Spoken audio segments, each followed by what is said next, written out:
കഴക്കൂട്ടത്തെ ഈ IT ജീവനക്കാരിയെ ആക്രമിച്ച വാർത്തയുണ്ടല്ലോ, വല്ലാതെ ആശങ്കപ്പെടുത്തിയൊരു വാർത്തയായിരുന്നു. കഴക്കൂട്ടം തിരുവനന്തപുരത്തെ ഏറ്റവും പ്രധാനപ്പെട്ട നഗരമാണ്.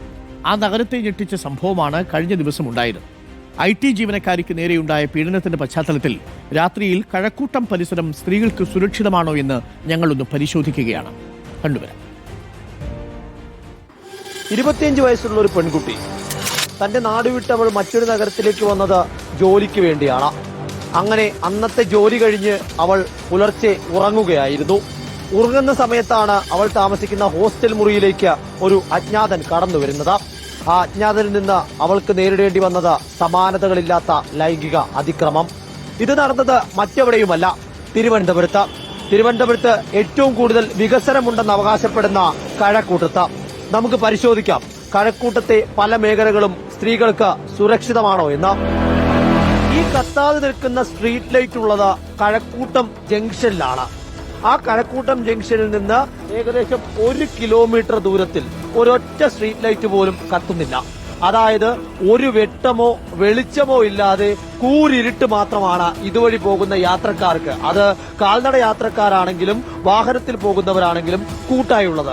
ആരെങ്കിലും കാൽനടയായി പോകുന്നുണ്ടെങ്കിൽ അവർക്ക് ഏക ആശ്രയം ഇതുവഴി പോകുന്ന വാഹനങ്ങൾ മാത്രമാണ്. ഇവിടെ എന്ത് സുരക്ഷിതത്വമുണ്ട്, എന്ത് സേഫ്റ്റിയാണുള്ളത് എന്ന കാര്യത്തിലൊക്കെ സാധാരണക്കാരായ ജനങ്ങൾക്ക് വലിയ ആശങ്കയുണ്ട്.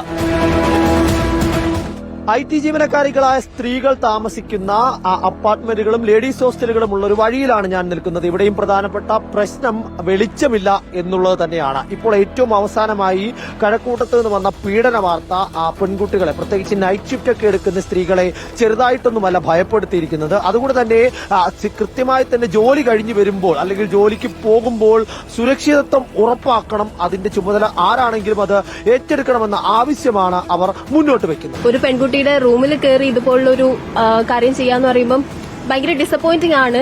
അപ്പം അതുപോലെ തന്നെ ഇതേപോലെ CCTV ഫെസിലിറ്റീസും പ്രോപ്പർ സെക്യൂരിറ്റി ഗാർഡ്സ് ഒന്നും ഇല്ലാത്തൊരു പെൺകുട്ടികൾ ഒറ്റയ്ക്ക് താമസിക്കുന്നിടത്തായാലും ഇതുപോലുള്ള ബേസിക് ആയിട്ടുള്ള നെസസിറ്റീസ് അവിടെ ഉണ്ടാവണമെന്ന് ഉറപ്പ് വരുത്തണം നമ്മൾ. കഴക്കൂട്ടം കേന്ദ്രീകരിച്ച് രാത്രികാല പരിശോധന ശക്തമാക്കിയിരിക്കുകയാണ് പോലീസ്. ഹോസ്റ്റലുകളിൽ കൃത്യമായി തന്നെ സുരക്ഷാ സംവിധാനമുണ്ടെന്ന് ഉറപ്പുവരുത്തണമെന്നും CCTVകളൊക്കെ കൃത്യമായി പ്രവർത്തിക്കുന്നുവെന്നുള്ള കാര്യത്തിൽ കൃത്യമായ ഇടപെടൽ ഉണ്ടാകണമെന്നും ഹോസ്റ്റൽ അതോറിറ്റികൾക്കും പോലീസ് നിർദ്ദേശം നൽകിയിട്ടുണ്ട്. ഇതിനെ കൂടുതലായിട്ട് നമ്മൾ അന്വേഷണം നടത്തേണ്ടതുണ്ട്. ഈ പ്രതിയുടെ മോട്ടീവ് എന്തായിരുന്നു, പ്രതിയുടെ മറ്റു കാര്യങ്ങൾ എന്തൊക്കെയാണെന്നെല്ലാം നമ്മൾ അന്വേഷിച്ചാലേ നമുക്ക് അറിയാൻ പറ്റുള്ളൂ. ഇയാളൊരു ലോറി ഡ്രൈവറാണ്. ഇയാൾക്ക് ഇയാളുടേതായിട്ടുള്ള വാഹനമുണ്ട്.